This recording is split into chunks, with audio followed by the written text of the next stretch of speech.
Nothing can thwart God's plan for your life. On the 25th of August, I attended a women's conference dubbed No More Masks. A number of women attended, and among them was a young lady, like so many others, who were called to the altar. She could not contain herself, and she cried uncontrollably as Pastor Tamika Rivera spoke words of light. For whatever reason, I felt that I needed to speak to her. At different moments throughout the conference, I'd glimpse her, and I couldn't quite understand the urge to speak with her.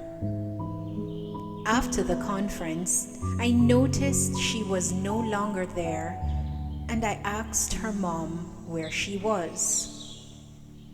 She mentioned that she was sitting in the car. My intention was really to go to the car and speak with her, but totally forgot as I greeted so many other people. I ended up leaving the event and did not get an opportunity to speak with her.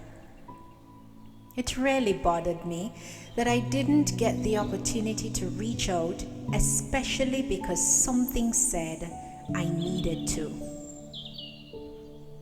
I said to Tanise, I didn't get a chance to speak with the young lady, but if it is God's will, and if it is meant to be, He will make a way for our paths to cross again.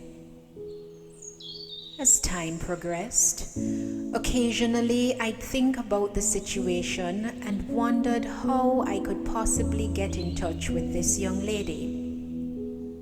I eventually came to a resolve to just leave it in God's hands, as I knew if it were important to Him, He'd make a way.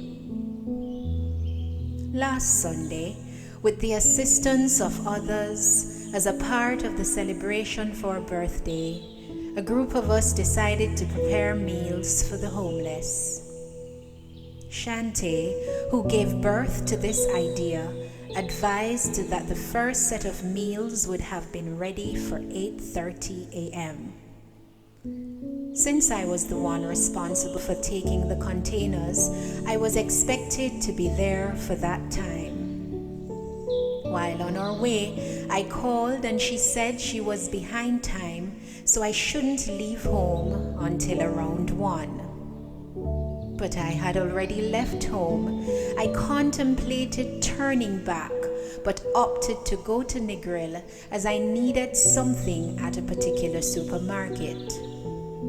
The supermarket where I'd normally get this particular product had none in stock, and for a moment I whined, wondering where on earth was I going to actually find what I needed. I then decided to visit another supermarket, and it was in this very place that God blew my mind. Upon entering, I saw a young lady. She appeared quite familiar, but I really was uncertain as she was wearing her mask. Then a gentleman she was with addressed her by name. It was then my antenna went up, and I knew this was the same young lady from the women's conference. I approached her, and before I knew it, she gave me her number, and I told her I'd certainly reach out. I marveled at how God had worked, and in that moment a number of things came to me. How I wasn't even supposed to be in Negril or even at this supermarket on that day. How at first there was this urgency, and I wondered if I'd ever get a chance to speak with her. How I eventually left it alone and trusted completely that God would work it out if it was His will for me to speak with her. And that was when it came. In that very moment, Tanise uttered, "If God has a plan, nothing can change it."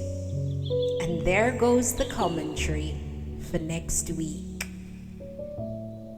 You see, beloved, if Father decides that something is supposed to happen a particular way, there is absolutely nothing that anyone, including the enemy, can do to thwart that plan. Jeremiah 29 verse 11 says, "For I know the plans I have for you, declares the Lord. Plans to prosper you and not harm you. Plans to give you hope and a future." When we examine this scripture in context, Jeremiah spoke these words to the Israelites who were in exile as a result of their disobedience to God. The prophet Jeremiah confronts the false prophet Hananiah, who had boldly proclaimed that God was going to free Israel from Babylon in 2 years. But we know God doesn't allow this to happen. Jeremiah calls out Hananiah on his lie and then states the promise we read in chapter 29, verse 11. God does indeed have a good plan for the Israelites, and it is a plan that will give them hope and a prosperous future. What is interesting, though, is that before he shares this promise, he gives them his directive: "Seek the peace and the prosperity of the city to which I have carried you in exile. Pray to the Lord for it, because if it prospers, you too will prosper." This is not at all what the Israelites wanted to hear. They wanted to be told that they were going to go home. They needed to hear that their suffering was going to end. Instead, God's plan was for them to stay right where they were and to help prosper the nation that enslaved them. We are therefore led to understand that Jeremiah 29 verse 11 was spoken to people living in a situation that they would not have willingly chosen for themselves.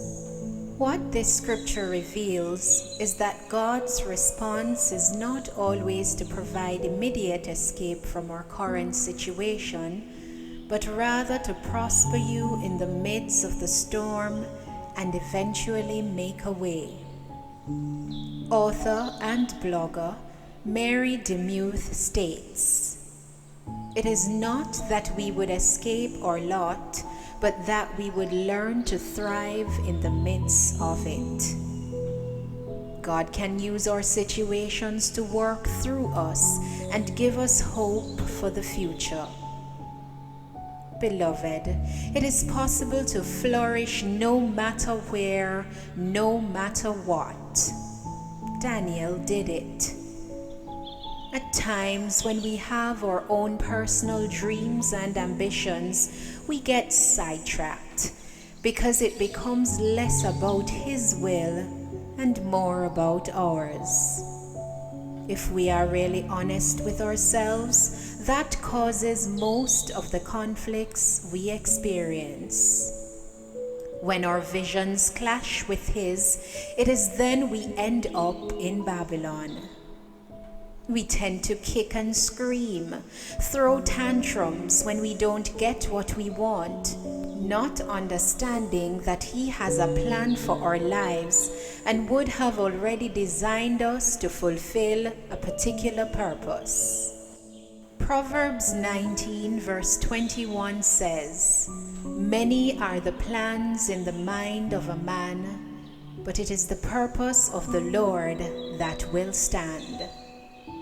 Because He has designed us for a particular purpose, we find that when we live this purpose, we can experience true contentment and joy on this earth. After all, His plan is to give you hope and a future. Another thing that becomes important is learning to rest in Him, because you can rest assured knowing that His plan is not to harm you. The story I began with revealed that even though at first I was bothered that I didn't get a chance to speak with this young lady, I really didn't dwell on worrying about why I needed to speak with her and whether or not it would have happened. I missed the first opportunity simply because it was possibly not the appointed time. And I left it at His feet, knowing that if He wanted it to happen, He would make a way. The fact is, there are some situations which, without any effort on our part, any tantrum throwing, any worry, any anxiety, any uncertainty, will work out exactly the way they are supposed to, without our interference. The question is, can we do this with other circumstances in our lives? I must admit that it was harder in other situations to relinquish things that were dear to my heart. I had to eventually learn that He is the one who shows us that worrying about and holding on to certain things serves no purpose. In many of these situations, the matter is out of our control. We simply cannot touch them. We cannot force them. What then do we do?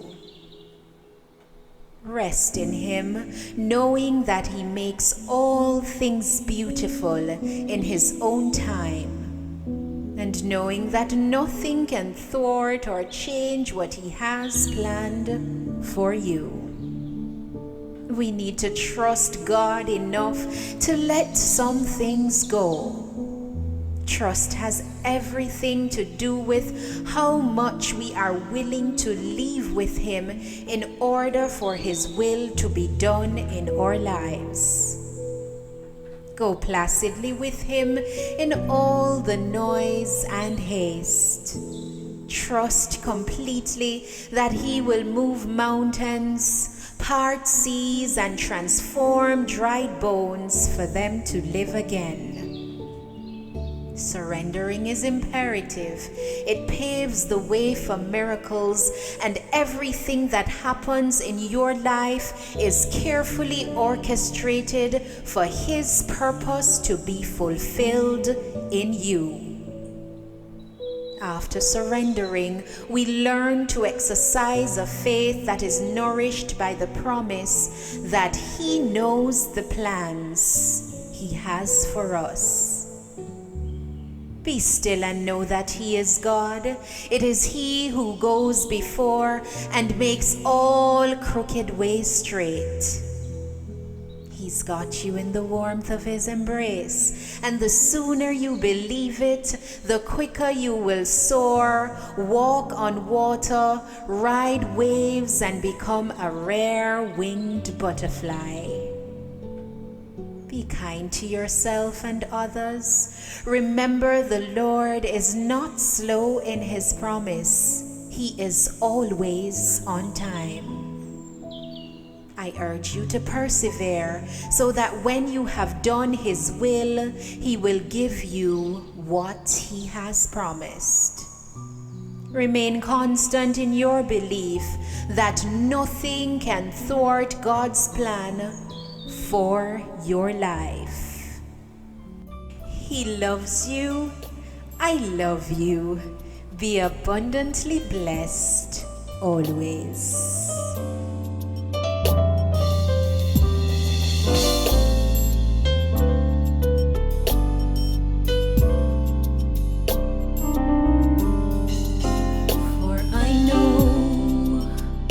The plans I have for you. Yes, I know just what you're going through. See when you can't see what tomorrow holds, and yesterday is through. Remember, I know the plans I have for you. For I know the plans I have for you and you and you. Yes, I know just what you're going through. See when you can't see what tomorrow holds, and yesterday is through. Remember, I know the plans I have for you,